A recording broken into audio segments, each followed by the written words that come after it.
Greetings everyone. In this tutorial, I'm going to show you how to create a contact in Act. To create a contact in Act, all you do is go up and click on Contacts, New Contact, and you'll see you'll get a brand new blank screen.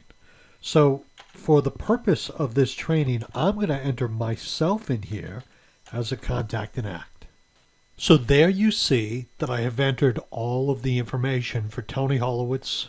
My business information is inserted, and I've just put the information in the fields that are presented to me. Keep in mind you can customize Act, so if there's other information you need, other fields, those can be created. To go from field to field, you hit the Tab key and you'll jump from field to field to field. So it's very easy to enter a contact inside of Act.